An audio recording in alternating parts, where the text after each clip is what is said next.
بسم اللہ الرحمن الرحیم۔ نہایت واجب احترام معزز محتشم سامعین و حاضرین، آج کا جمعۃ المبارک مضمون کے حوالے سے بڑا اہم ہے،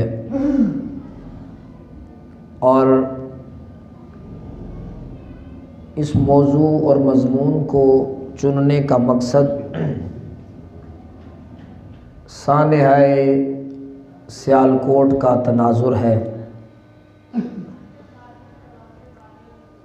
وہاں پر جو بھی معاملہ ہوا ساری دنیا نے اسے دیکھا،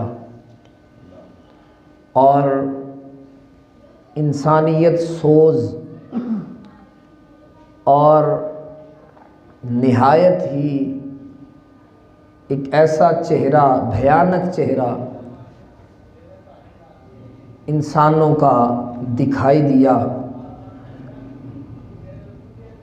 جس کی مثال ہمارے اس معاشرے کے اندر، ہمارے اس ملک پاکستان میں نہیں ملتی۔ وہ اس لیے کہ ہم مسلمان ہیں، اور مسلمان کا کام ہی اپنے نبی صلی اللہ علیہ وآلہ وسلم کے بتائے ہوئے اصولوں اور ان کی گزاری ہوئی زندگی کے مطابق اپنی زندگی کو ڈھالنا ہے۔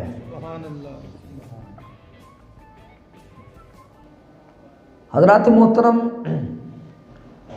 اللہ پاک نے ہمارے نبی صلی اللہ علیہ وآلہ وسلم کو جو نبوت اور رسالت عطا فرمائی، وہ محدود نہیں تھی، بلکہ وہ ایسی وسعت رکھتی ہے کہ اب جہاں جہاں خدا کی خدائی ہوگی، وہاں وہاں میرے نبی کی مصطفائی ہوگی۔ اللہ پاک نے اس حوالے سے قرآن مجید میں ارشاد فرمایا، قل یا ایھا الناس انی رسول اللہ الیکم جمیعا، اے نبی صلی اللہ علیہ وآلہ وسلم آپ فرما دیجئے کہ اے لوگو، مسلمان کا لفظ نہیں، اے لوگو، انی رسول اللہ الیکم جمیعا، فرمایا میں تم سب کی طرف اللہ کا رسول بن کر آیا ہوں۔ رسالت مآب صلی اللہ علیہ وآلہ وسلم نے جب پہلی دعوت دی اسلام کی، پہاڑی پر چڑھ کے جو آپ صلی اللہ علیہ وآلہ وسلم نے قریش مکہ کو اور اہل مکہ کو دعوت اسلام دی، وہاں پر بھی صرف قریش کو نہیں پکارا بلکہ لوگوں کو پکارا۔ اور یہ بات سمجھنے والی ہے کہ اگرچہ لوگوں کی تعداد کم تھی، لیکن وہ جو پہلا پیغام خدا تھا، توحید کا پیغام تھا، اللہ کی وحدانیت کا اعلان تھا، وہ صرف ان چند لوگوں کے لیے نہیں تھا، بلکہ ساری کائنات میں میرے نبی نے توحید کا ڈنکا بجایا تھا۔ سبحان اللہ، سبحان اللہ۔ اس لیے کہ منصب اعلیٰ تھا، جس منصب پہ میرا نبی بیٹھا تھا وہ منصب محدود نہیں تھا۔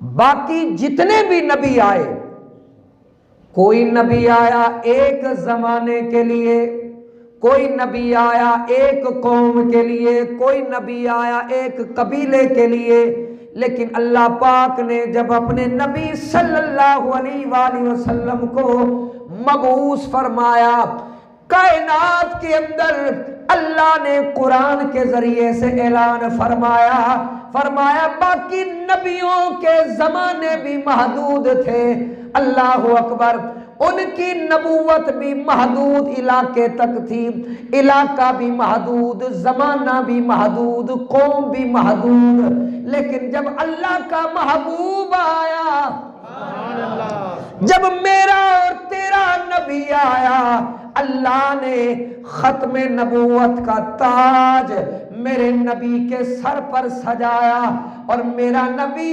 قیامت تک کے لیے اللہ کا رسول اور نبی بن کر آیا۔ اس لیے اعلیٰ حضرت الشاہ احمد رضا خان فاضل بریلوی رحمت اللہ تعالی علیہ نے کیا خوب فرماتے ہیں، کیا خبر کتنے تارے کھلے چھپ گئے، کیا خبر کتنے تارے کھلے چھپ گئے، پر نہ ڈوبے نہ ڈوبا ہمارا نبی، پر نہ ڈوبے نہ ڈوبا ہمارا نبی، اور قرنوں بدلی رسولوں کی ہوتی رہی۔ قرن بولتے ہیں صدی کو، یعنی صدیاں آتی گئی، نبی بھی آتے رہے اور جاتے رہے۔ قرنوں بدلی رسولوں کی ہوتی رہی، پر چاند بدلی کا نکلا ہمارا نبی۔ اللہ نے میرے نبی صلی اللہ علیہ وآلہ وسلم کو ساری کائنات کے لیے اپنا نبی اور رسول بنا کے بھیجا۔ حضرات محترم، وہ اعلان بھی کسی ایک قوم کے لیے نہیں تھا، چند لمحوں کے لیے نہیں تھا، ایک زمانے کے لیے نہیں تھا، ایک علاقے کے لیے نہیں تھا، بلکہ قیامت تک آنے والے ہر فرد کے لیے میرے نبی کا وہ پیغام توحید تھا، وہ پیغام اسلام تھا۔ پرچم اسلام میرے نبی نے کچھ اس انداز سے لہرایا، اب قیامت تک جو بھی شخص آئے گا اسی پرچم کے سائے میں رہے گا۔ اگر کوئی یہ کہے کہ میں اس پرچم رسالت کو نہیں مانتا تو پھر اس کا اسلام کے ساتھ کوئی تعلق نہیں ہے۔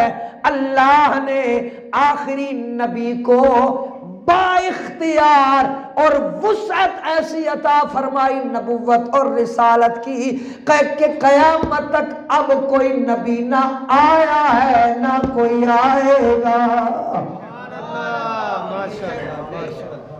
یہ میرے نبی کا منصب ہے، یہ میرے نبی کی عظمت ہے، یہ میرے نبی کی شان ہے۔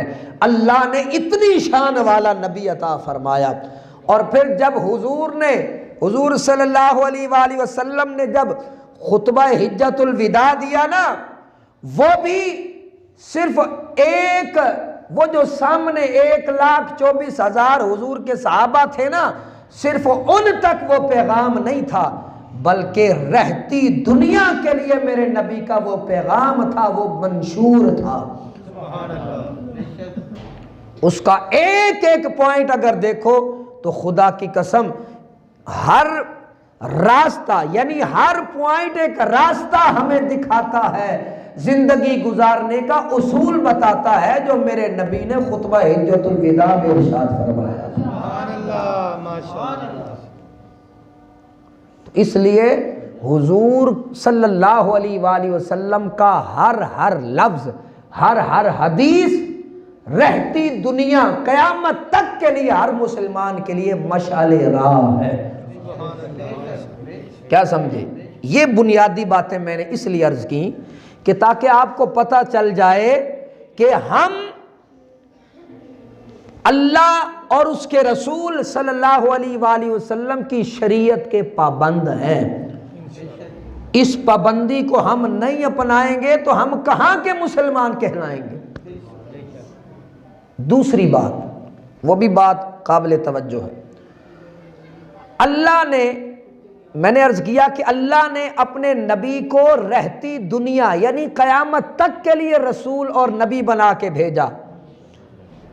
اب امت کی بھی دو قسمیں ہیں۔ امت کی کتنی قسمیں ہیں؟ ایک ہے امت دعوت اور ایک ہے امت اجابت۔ یہ تھوڑی سی بات سمجھنے والی ہے، انشاءاللہ آسان لفظوں میں سمجھا دوں گا۔ امت دعوت، حضور علیہ الصلوۃ والسلام نے جو دعوت دی نا، پیغام توحید دیا، وہ قیامت تک آنے والے ہر فرد کے لیے ہے، چاہے وہ مسلمان ہے یا نہیں ہے۔ حضور کی دعوت سارے انسانوں کے لیے ہے۔ حضور کی دعوت بولیے سارے انسانوں کے لیے ہے۔ اب اس سے آگے جنہوں نے مانا، جنہوں نے اس پیغام کو قبول کیا، قبول کرنے کے بعد دائرہ اسلام میں آ گئے، وہ بن گئی امت اجابت۔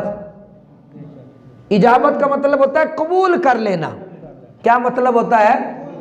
قبول کر لینا۔ تو جس نے مان لیا، حضور پر ایمان لے آیا، وہ امت کون سی بن گئی؟ امت اجابت۔ اب آگے چلیے، امت اجابت وہ جو حضور کو ماننے والے ہیں اور ماننے والے تھے، اور امت دعوت جنہوں نے پیغام سن لیا لیکن دائرہ اسلام میں داخل نہ ہوئے۔ اب اس کے بعد ایک ایسا گروہ بھی آتا ہے، مثلا یہ وہ لوگ ہیں جو امت دعوت ہیں۔ مثلا ہم کسی اور ملک میں چلے جائیں، وہاں کی گورنمنٹ ہے، وہ کہتی ہے جناب ہم اسلام نہیں لائیں گے لیکن آپ کو بھی منع نہیں کریں گے، آپ کو بھی منع نہیں کریں گے، آپ مسجدیں بنائیں، آپ نمازیں پڑھیں، ہاں یہ حد ہے کہ آپ نے بڑے بڑے سپیکر نہیں لگانے، یہ ہم نے دیکھی وہاں پہ، یہ حد ہوتی ہے، یعنی بڑے بڑے سپیکر نہیں لگانے، کیونکہ وہ کہتے ہیں جناب اس سے، اب انہیں کیا پتا کہ اسلام کیا ہے، اس کی تاثیر کیا ہے، اس کے کلمات کتنے متبرک ہیں جو ہر کان میں جانے چاہیے۔ وہ کہتے ہیں جناب شور نہیں ہونا چاہیے، شور نہیں ہونا چاہیے۔ وہ کہتے ہیں جناب جو بھی آپ نے کرنا ہے اپنی چار دیواری میں کریں، باہر کا کوئی بندہ ہمیں فون کر کے یہ نہ کہے کہ جناب انہوں نے شور ڈالا ہوا ہے۔ اس لیے اس حوالے سے وہ کہتے ہیں جناب آپ نے بڑا سپیکر، وہ ہمیں روکتے، وہ ہمیں اسلام کی بات کرنے سے روکتے نہیں ہیں، نماز پڑھنے سے روکتے نہیں ہیں، قرآن پڑھنے سے روکتے نہیں ہیں۔ اس سے آگے چلیے، کچھ ایسے ممالک بھی ہیں کہ جہاں پر اسلام کی دعوت کے حوالے سے سختی سے پابندی ہے، یا پابندی ہے یا مسلمانوں کو یا دیگر مذاہب کے لوگوں کو ٹارچر کیا جاتا ہے، مارا جاتا ہے، ان کی دعوت کو پھیلنے نہیں دیا جاتا، رکاوٹیں پیدا کرتے ہیں، کبھی مسجدوں کے اندر، کبھی جناب کلیساؤں کے اندر، کبھی یہ گردواروں کے اندر۔ اور اس کی سب سے بڑی مثال ہمارا ہمسایہ ملک ہے انڈیا، جہاں پر نہ سکھ برادری محفوظ ہے، نہ جناب والا عیسائی لوگ محفوظ ہیں، اور نہ ہی جناب والا مسلمان لوگ محفوظ ہیں۔ تو وہاں پر انتہا پسندی ہے۔ تو تین قسم کے لوگ ہو گئے، ایک جنہوں نے اس دعوت کو قبول کیا، سنا اور قبول کیا اور دائرہ اسلام میں داخل ہو گئے۔ دوسری قسم کے وہ لوگ ہیں جنہوں نے سنا لیکن کسی اور کو روکا نہیں، لیکن خود بھی اس دعوت پر عمل نہیں کیا۔ تیسرے وہ شدت پسند لوگ ہیں کہ جنہوں نے کہا نہ ہم سنیں گے، نہ ہم مانیں گے، اور نہ ہی جناب والا ہم اس دعوت کو پھیلنے دیں گے۔ تو یہ تین قسم کے لوگ پوری دنیا میں پائے جاتے ہیں۔ ورنہ اگر دیکھا جائے تو حضور صلی اللہ علیہ وآلہ وسلم کی امت میں سارے شامل ہیں۔ مجھ سے ایک شخص نے سوال کیا کہ جب آپ دعا کرتے ہیں یا اللہ حضور کی امت پہ رحم فرما، حضور کی امت کی بخشش فرما، تو امت سے کیا مراد ہے؟ امت میں تو کافر بھی آتے ہیں جی، امت میں غیر مسلم سارے آتے ہیں، تو غیر مسلم کے لیے آپ کیوں دعا مانگتے ہیں؟ میں نے اس سے کہا کہ بھائی قرآن اگر ہم پڑھ لیں نا تو قرآن کا اسلوب ہی یہ ہے کہ ہمیشہ رحم کی دعا، مغفرت کی دعا مسلمانوں کے لیے ہی کی جاتی ہے۔ سبحان اللہ، کیا سمجھے؟ تو جب دعا میں کہا جائے یا اللہ حضور کی امت کی بخشش فرما، تو اس سے مراد کون ہوں گے؟ مسلمان ہوں گے۔ اب حضور علیہ الصلوۃ والسلام نے اپنی سیرت اور کردار سے اس دعوت کو پھیلایا۔ نبی کریم صلی اللہ علیہ وآلہ وسلم نے اس دعوت کو پھیلانے میں جتنی مشقتیں اور مصیبتیں برداشت کی، حضور علیہ الصلوۃ والسلام کے خود الفاظ ہیں، فرمایا جتنا مجھے ستایا گیا، جتنا میرے اوپر مصیبتیں آئیں، کسی اور پر مصیبتیں نہیں آئیں۔ حضرات محترم اگر طائف کا واقعہ ہی دیکھ لو، میرے نبی صلی اللہ علیہ وآلہ وسلم نے اللہ کی توحید کا پیغام وہاں پر جب پہنچایا، اللہ کی وحدانیت کا پرچم جب وہاں لہرایا، حضرات محترم انہوں نے قبول بھی نہ کیا، اور الٹا کیا کیا؟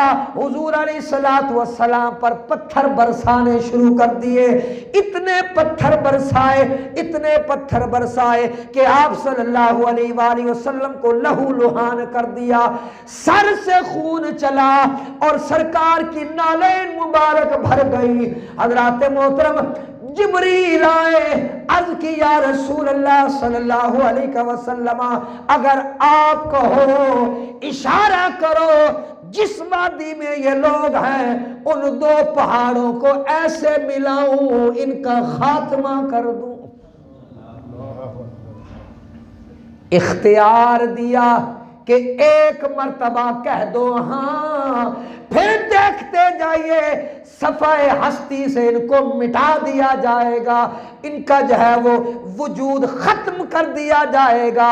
میرے نبی صلی اللہ علیہ وآلہ وسلم کو جب اختیار دیا گیا، اتنا اختیار دیا گیا کہ صرف ہاں کہہ دیتے، نعم کہہ دیتے تو وہ صفحہ ہستی سے مٹ جاتے، لیکن میرے نبی نے اپنی رحمت للعالمین صفت کو یہاں بھی ظاہر فرمایا، اللہ کی بارگاہ میں ہاتھ اٹھائے، اللہم اہد قومی فإنہم لا یعلمون، یا اللہ میری امت کو ہدایت عطا فرما، میری قوم کو ہدایت عطا فرما، یہ نہیں جانتے کہ میں کون ہوں۔ وہ پتھر مارنے والوں کو دیتے ہیں دعا اکثر، وہ پتھر مارنے والوں کو دیتے ہیں دعا اکثر، کوئی لاؤ مثال ایسی، کوئی لاؤ مثال ایسی، شرافت ہو تو ایسی ہو۔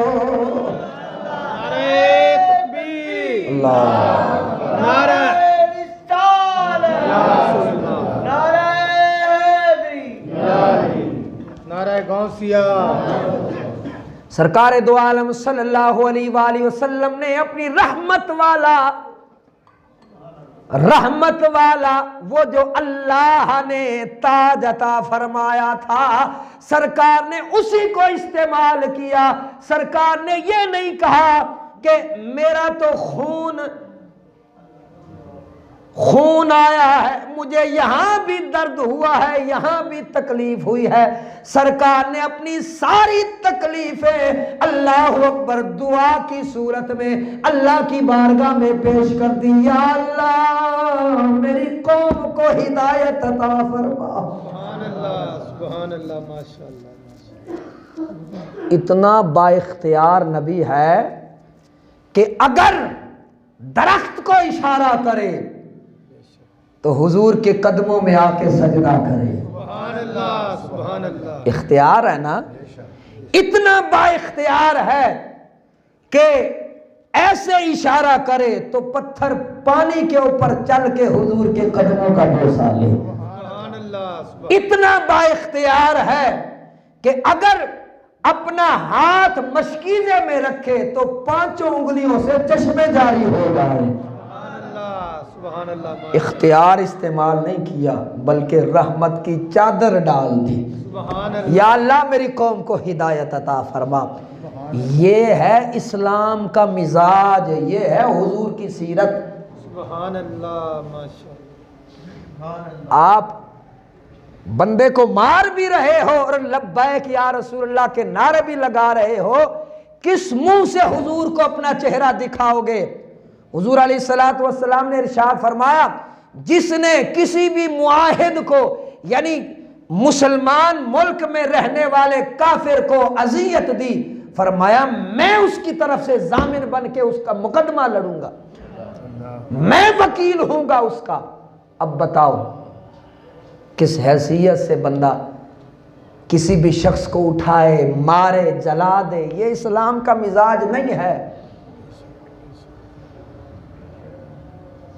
سنیے اور مثال، حضور علیہ السلام کے مدینہ کے ساتھ یمامہ میں تھا ایک سردار، اس کا نام تھا سمامہ بن آسال رضی اللہ تعالیٰ عنہ۔ بعد میں مسلمان ہو گئے، حضور کے صحابی بنے، اور معاشی طور پر بڑے مضبوط تھے وہ لوگ، یہاں تک کہ ان کا اناج جاتا تھا مکے کے اندر۔ مکے والوں کا گزارا ان لوگوں کی وہ جو کاشتکاری ہوتی تھی اس پہ ہوتا تھا، اتنے مضبوط لوگ تھے۔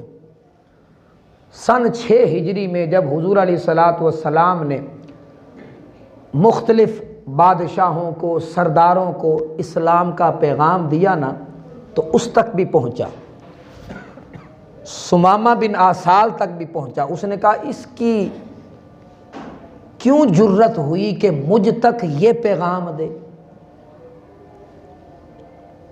یہاں تک کہ مخالفت شروع کر دی، اور معاملہ اتنا مخالفت میں اور نفرت میں بڑھ گیا کہ اس نے چند مسلمانوں کو شہید کر دیا۔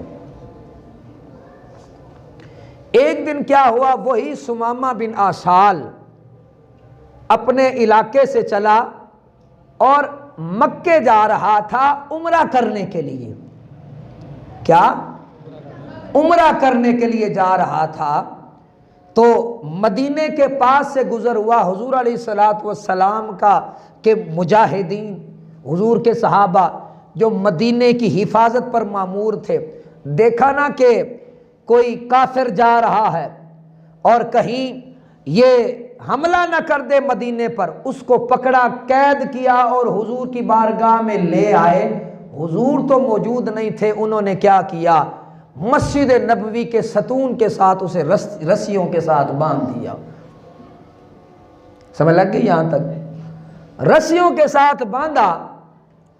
جب حضور نبی کریم صلی اللہ علیہ وآلہ وسلم تشریف لائے نا، سرکار نے سمامہ کو دیکھا، فرمایا تمہیں پتہ ہے کس کو قید کر کے لے آئے ہو؟ کس کو قید کر کے لے؟ یہ تو میرا اپنے تھا، یعنی اس کے حساب سے سب سے بڑا دشمن مجھے سمجھتا ہے، یہ اسلام کا سب سے بڑا دشمن ہے، یہ تو بہت بڑا کافر ہے جس کو لے آئے ہو، باہر کہ ہم اپنا طریقہ اپنائیں گے اور اس کے دل تک اسلام پہنچائیں گے۔ سبحان اللہ سبحان اللہ۔ سرکار دو عالم صلی اللہ علیہ وآلہ وسلم نے فرمایا اس کے کھانے پینے میں کوئی کمی نہ آئے، سبحان اللہ۔ سردار ہے یہ، اور اس کے سٹیٹس کے مطابق اسے اچھا کھانا دیا جائے۔ حضرات محترم پہلا دن آیا، حضور علیہ الصلوۃ والسلام نے فرمایا اے سمامہ بتا تیرے ساتھ کیا سلوک کیا جائے۔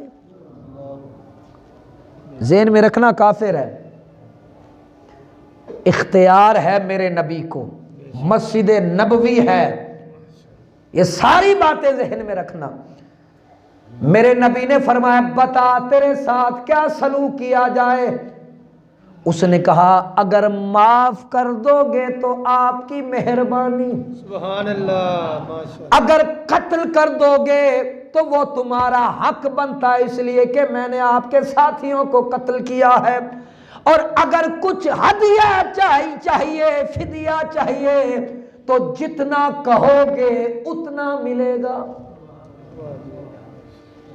اتنی بات ہو گئی، حضور علیہ الصلوۃ والسلام نے سن لی، سن کے میرا نبی چلا گیا۔ سبحان اللہ سبحان اللہ۔ سرکار نے جاتے جاتے اپنے غلاموں سے فرمایا اس کی مہمان نوازی میں فرق نہ آئے، مہمان نوازی اس انداز سے کرنی ہے پتہ چل جائے کہ کس بارگاہ میں یہ شخص آیا ہے۔ سبحان اللہ سبحان اللہ۔ اللہ اکبر۔ دوسرا دن آیا، حضور علیہ الصلوۃ والسلام نے پھر پوچھا اے سمامہ کیا توقع رکھتے ہو مجھ سے، تیرے ساتھ کیا سلوک کیا جائے؟ پھر وہی بات کی، وہی تین باتیں کہ معاف کر دو گے تو تمہاری مہربانی، قتل کر دو گے تو یہ تمہارا حق بنتا ہے، مانگو گے جتنا بھی فدیہ دیا جائے گا۔ حضور علیہ الصلوۃ والسلام پھر چلے گئے، فرمایا خاطرداری میں کوئی فرق نہ آئے۔ تیسرا دن آیا، میرے نبی نے پھر سوال کیے، کہنے لگا معاف کر دو گے تو تمہاری مہربانی ہوگی۔ حضور نے فرمایا اسے معاف کر دو، اسے جانے دو، اسے جانے دو، اسے جانے دو، رہا فرما دیا میرے نبی صلی اللہ علیہ وآلہ وسلم نے۔ اللہ اکبر۔ سمامہ وہاں گئے، وہاں سے نکلے، اپنے قبیلے کی طرف جانا چاہتے ہیں، ادھر جا نہیں پاتے۔ سبحان اللہ۔ ایسے لگتا ہے کہ کسی نے محبت اور عشق کی زنجیریں پاؤں میں ڈال دی ہیں، پاؤں اٹھتا ہے لیکن ادھر جاتا نہیں ہے، پیچھے کو آتا ہے۔ ایک باغ میں گئے، وہاں پر غسل کیا اور حضور کی بارگاہ میں آ گئے، کہنے لگا کہ اے سرکار دو عالم صلی اللہ علیہ وآلہ وسلم، اے اللہ کے نبی مجھے کلمہ پڑھائیے اور اپنا مرید کر لیجئے۔ نعرہ تکبیر، نعرہ رسال، نعرہ حیدری، نعرہ غوثیہ۔ سرکار دو عالم صلی اللہ علیہ وآلہ وسلم کا کلمہ پڑھ کے مسلمان ہو گئے۔ اللہ اکبر۔ تو حضور کی بارگاہ میں کہنے لگا یا رسول اللہ صلی اللہ علیہ وسلم، اسلام لانے سے پہلے مجھے جتنی نفرت آپ کے چہرے سے تھی کسی اور کے چہرے سے نہیں تھی، لیکن اب حال یہ ہے کہ جتنی محبت آپ کے چہرے سے ہے نا کسی اور کے چہرے سے ہے ہی نہیں۔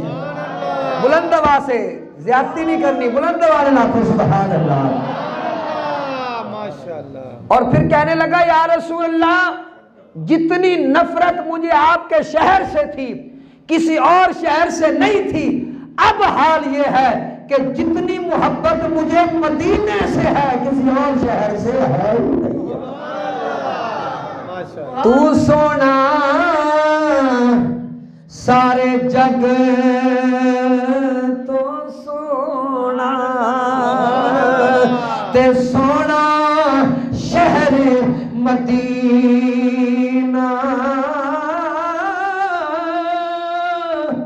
معاف کری جو غلطی ہوئی تے صاف کری میرا سینہ۔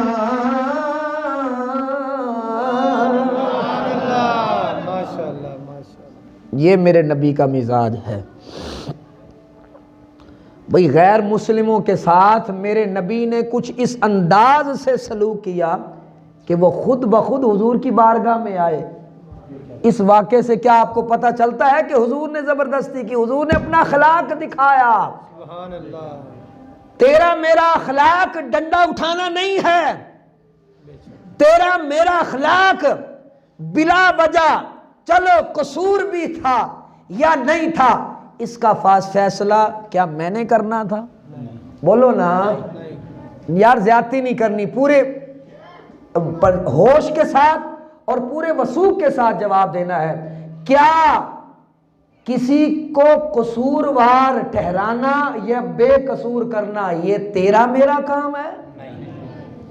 یہ عدالتوں کا کام ہے، جن کا کام ہے ان کو کرنے دو۔ تیرا میرا کام ڈنڈے اٹھانا نہیں ہے، تیرا میرا کام لوگوں کو مارنا نہیں ہے، تیرا میرا کام لاشوں کو جلانا نہیں ہے۔ ارے دیکھ میرے نبی صلی اللہ علیہ وآلہ وسلم کی سیرت کو، حضور کی بارگاہ میں نجران کے عیسائی آئے۔ بلند آواز سے بولو نا سبحان اللہ۔ غالباً وہ شخص عیسائی تھا، غالباً، اب مجھے نہیں پتا کہ وہ عیسائی تھا یا نہیں تھا، لیکن چلو غیر مسلم تھا یہ تو سب کو پتا ہے۔ لیکن حضور کی بارگاہ میں بھی غیر مسلم آئے، نجران کے عیسائی آئے، حضور علیہ السلام نے ان کو پتہ ہے کہاں ٹھہرایا؟ مسجد نبوی میں ٹھہرایا۔ سبحان اللہ، سبحان اللہ۔ اب بھی ہمیں اسلام کا اور میرے نبی کا مزاج سمجھ نہ آئے تو پھر تیری میری مسلمانی کا پھر کیا فائدہ؟ بولو نا سبحان اللہ، سبحان اللہ۔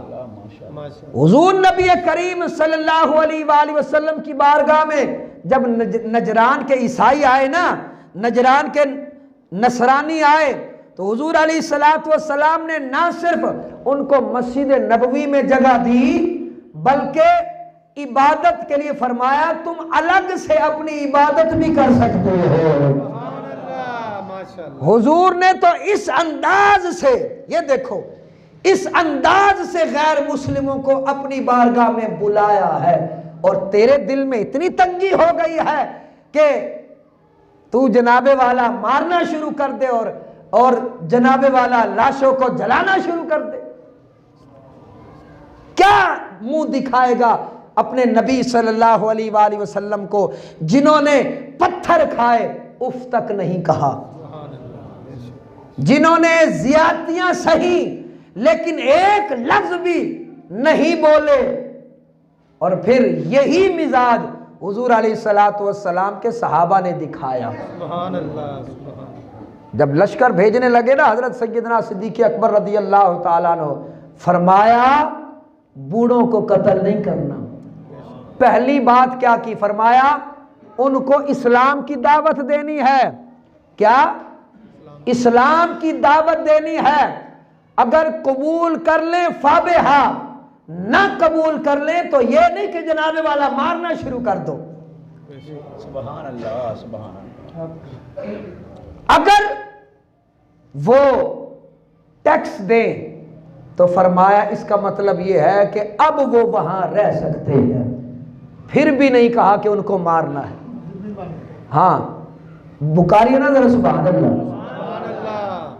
ذمی اگر وہ بننا چاہتے ہیں، یعنی ذمہ داری اپنا آپ سپرد کرنا چاہتے ہیں مسلمانوں کے، اور چند روپے دے کے وہاں رہنا چاہتے ہیں، تو فرمایا ان کو اجازت ہے پھر بھی ان کو مارنا یہ اسلام کا مزاج ہے۔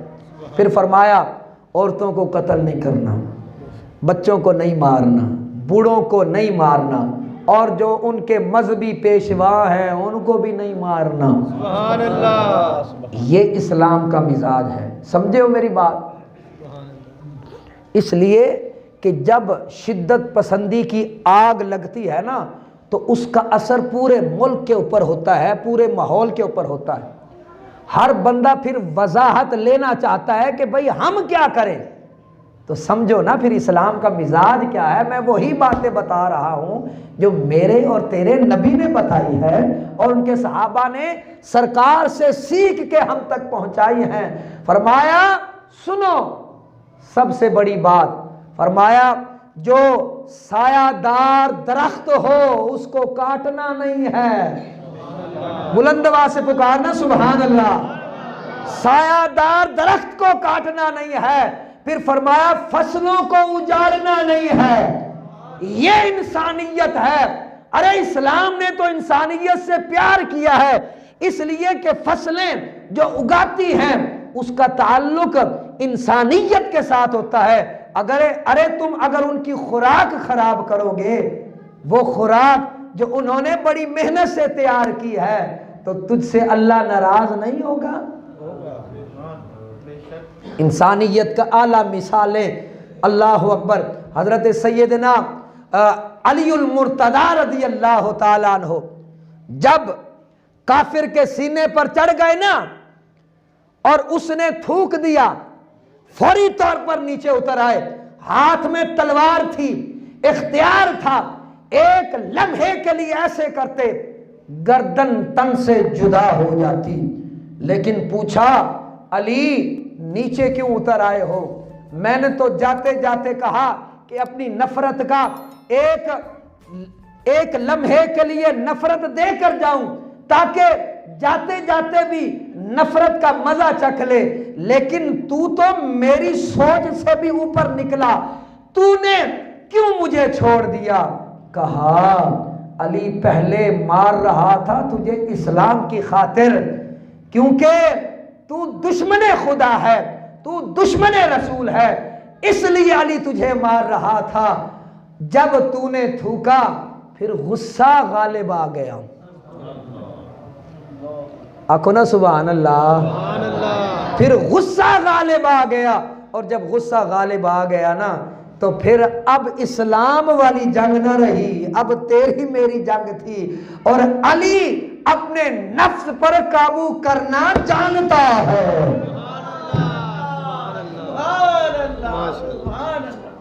نفس پہ قابو کرو۔ کوئی بھی ایسا معاملہ ہو سن لو سن لو سن لو، میں اور آپ مفتی نہیں ہیں، ایک چیز ذہن میں رکھ لو، کیونکہ میں لاہور کے ایک نجی علاقے میں یہ صدا بلند کر رہا ہوں، اور نجی علاقوں میں عموماً یہ چیزیں جو ہے وہ زیادہ آگ کی طرح پھیلتی ہیں۔ میں نے آپ تک یہ پیغام اس لیے میں لے کر آیا ہوں کہ اپنے مزاج اور اسلام کے مزاج کے مطابق بنا لو اپنے مزاج کو۔ ہمارا مزاج اور ہے اور اسلام کا مزاج ہم جناب والا ایک اینٹ یا ایک گالی بھی جناب والا برداشت نہیں کرتے، اور قتل و غارت اور گالی گلوچ پہ اتر آتے ہیں۔ ارے آپ کو یاد نہیں ہے کہ حضور علیہ السلام کے اوپر کتنے ظلم و ستم ہوئے؟ سرکار نے کسی کو برا بھلا کہا؟ سرکار کو گالیاں دی گئیں، سرکار نے کوئی جواب دیا؟ ایک ہی میرے نبی کے لب پہ بس مسکراہٹ ہے، یا اللہ اس قوم کو ہدایت دے دے، یا اللہ اس قوم کو ہدایت دے دے، سیدھا راہ دکھا دے۔ یہ میرے نبی کی سیرت ہے اور یہی اسلام کا مزاج ہے۔ حضور علیہ السلام کا ایک مہمان بنا یہودی، اللہ اکبر، مہمان بنا نا تو حضور علیہ السلام نے ایک بکری کا دودھ پیش کیا، وہ جناب والا پی گیا، دوسرا بکری کا دودھ وہ بھی پی گیا، یہاں تک کہ 7 بکریوں کا دودھ پی گیا۔ اب ظاہر ہے دودھ کسے کسے نو پچدا ہے. بے شک. وہ جناب والا اس نے کنڈی لگائی, حضور علیہ الصلوۃ والسلام نے بھی باہر سے کنڈی لگا دی ہے کوئی مسئلہ نہ بنے. وہ جناب والا اس کا پیٹ خراب ہو گیا, بستر خراب ہو گیا.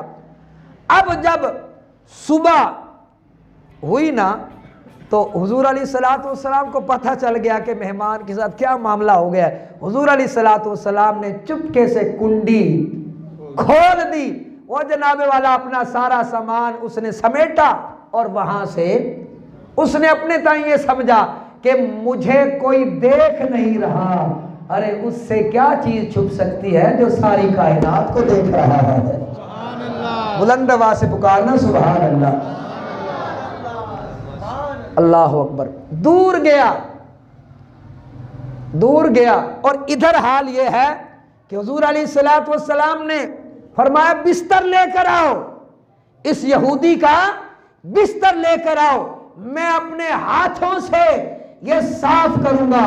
اور حضور کے صحابہ نے ہاتھ جوڑے, یا رسول اللہ آپ اللہ کے نبی ہیں, آپ اللہ کے رسول ہیں. فرمایا مہمان تو میرا تھا نا, سبحان اللہ. مہمان تو میرا تھا. حضور علیہ الصلوۃ والسلام نے اپنے ہاتھ سے وہ سارا جو ہے وہ صاف کیا. اتنے میں وہی شخص واپس آ گیا, اس کی کوئی تعویذ وغیرہ کی کوئی چیز جو ہے وہ یہاں پر رہ گئی تھی. دیکھا کہ نبیوں کا تاجدار اس کا گند صاف کر رہا ہے. فوری طور پر کلمہ پڑھا اور حضور کا مرید ہو گیا. سبحان اللہ. سبحان اللہ. ماشاء اللہ. میرے نبی نے تو غیر مسلموں کے ساتھ یہ سلوک کیا ہے. اس لیے اس علاقے میں میں یہ پیغام دینا چاہتا ہوں کہ لوگوں کبھی بھی کوئی ایسا معاملہ ہو تو پہلے یہ سوچ لو کیا یہ گستاخی بنتی ہے یا نہیں بنتی. یہ نہ آپ فیصلہ کر سکتے ہیں نہ میں کر سکتا ہوں. مفتی صاحب کے پاس جائیں, اگر گستاخی بنتی ہے تو پھر اگلا مرحلہ یہ ہے کہ آپ نے ہاتھ میں ڈنڈا نہیں اٹھانا. بے شک. آپ نے نہ جج بننا ہے, نہ وکیل بننا ہے, نہ پولیس بننا ہے. ہمارے ادارے کس لیے ہیں؟ ہمارے ادارے یہی کام کرنے کے لیے ہیں جناب والا. شہادتیں جو بھی ہو, معاملہ اگر ہم اپنے ہاتھ میں لیں گے تو ہر علاقے میں یہی کام ہوگا. کیا سمجھتے ہیں؟ ہر علاقے میں یہی کام ہوگا. اس لیے اسی چیز کے پیش نظر سب علماء کرام نے متفقہ طور پر یہ بات کی ہے کہ لوگوں قانون ہاتھ میں نہیں لینا, کسی کو مارنا, کسی کا فیصلہ کرنا نہ تیرے اختیار میں ہے نہ میرے اختیار میں ہے. لہٰذا میں نے آپ سب کو اسلام کا وہ خوبصورت چہرہ دکھایا ہے جو الحمدللہ ہے اور قیامت تک رہے گا. سبحان اللہ. اور دوسری بات یہاں پر ایک اور بات عرض کرتا جاؤں, وہ یہ ہے کہ کسی ایک مسلمان کے فعل سے اس کا مطلب یہ نہیں کہ کیا مذہب اسلام ایسا ہے. نہیں, یہ جملہ بولنا ہی غلط ہے. مذہب اسلام ایسا نہیں ہے.